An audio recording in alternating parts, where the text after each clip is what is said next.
Hey guys, what's up? This is Eric from TAWRreviews, and today we're going to be taking a quick look at the Kindle Fire, a brand new device from Amazon. We're going to do some quick first impressions, so just basically navigate around the software, just how you would feel if you just took it out of the box and you were just getting used to it and just feeling around. As you can see, here's the carousel that they call it. It's extremely smooth. I guess the dual-core processor allows it to be so smooth. All of the icons are nice and vibrant. As you can see, when you rotate it to portrait, it gives you kind of a different look at it. And you can scroll up and down, put apps down here, and then you also have your most recent carousel up here as well. You can tell that it's Android in a few ways, though it's very different than the Android experience you would use on, like, let's say a Droid. So when you go into the Amazon Silk web browser, as you can see here is in our recent, a few items that are reminiscent of Android include hitting this, and you can see how you can navigate around most of the options just in the same way you would use Android, as well as when you need options of something, it comes up and pops up in the same type of bar that you would use, or options menu from Android. It does have flash, as you can see here, which is another great thing to get out of the box. Something the iPad 2 does not have, though I don't want to start comparing it to the iPad 2 in this video. And basically, you can see that it's just an overall really well-built device. Once you get your hands on it, it's extremely solid. It's very well weighted in your hands. You can use the portrait keyboard extremely well, contrary to most tablets. As you can see, I'll bring up the keyboard here. Pause this. Bring up the keyboard. And as you can see, the keyboard's nice and small, almost like on a smartphone, similar to the iPhone, and you can reach all the buttons, which is insanely crazy for a tablet, to be able to reach all the buttons with just your thumbs. And it's really easy to type, very responsive, and then of course you got the nice landscape keyboard, which leaves a little bit to be desired. It could be a little bit larger in my opinion, but it's only a 7-inch display, so, you know, it'll do. One thing that right off the bat I really did not like at all was, as you can see when you take a quick look around the exterior of the device, there is no volume rocker. Apple made that mistake with their first generation iPod Touch, and it was a big one.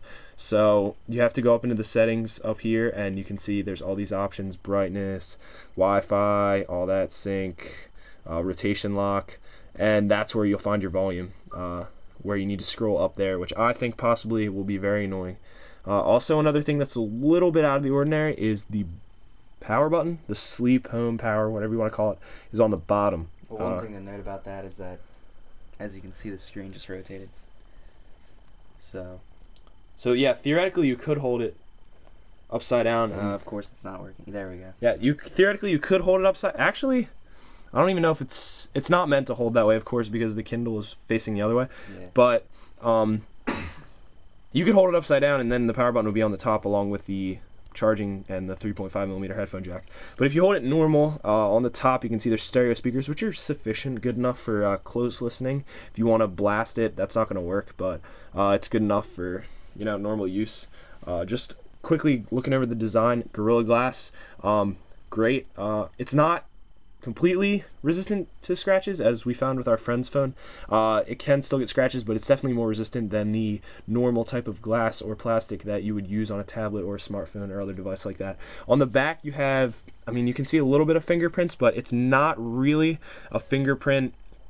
Like, it doesn't really track fingerprints as much as you would think. This is just from my greasy hands, but you know, it's a nice, like, rubberized feel, very nice in the hands. It feels like if you dropped it, it wouldn't break, which is awesome. But maybe it would. I have no idea. I'm not going to try. But overall, just opening it out of the box, looking at a quick look at the software, hardware, the things about it, I'm very impressed for the price, and I look forward to getting better into the software and doing some comparisons between other tablets. We'll quickly look at the App Store, which you can see up here. Here's all your tabs up here. Click on the apps. No, that's not. It is. Yeah, okay. Just got this device today, so this is your apps, so you can see in the cloud and device, but then in the top right corner you can go to the store. And as we load the store up, let's go to landscape. It does have an accelerometer. I didn't think it was going to have one for some reason, but it does, which is really good. I guess it's kind of expected to.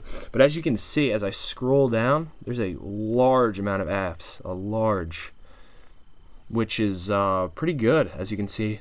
Here's just 100 ones that look like they'll be great. And it is not, that's just the top right there, but you have all these tabs. It's a very nice experience. Yeah, we'll take a quick look at the books. We have a dictionary downloaded on here. It's a little bit slower than I would expect for such high specs. It's a little bit laggy, but reading on the device is actually great. The display is wonderful, crisp. It doesn't look pixely at all. It looks very similar to a Retina display from far away, but it's obviously not that good. But it's nice and bright. It doesn't hurt your eyes to look at. It seems like you could read a book for a long time and be perfectly fine with the whole eye thing. And basically you can see that there's no like top bar or bottom bar with any of the navigational buttons, which is nice. It just gives you the full reading experience, and then you just tap on the bottom and that would bring up what you need to do. You could scroll through the book, get to page 54,000 of your favorite novel, and then go home. And then you get back to the carousel. And overall, like I said, great device. I look forward to looking more into it in the future. Thanks for watching.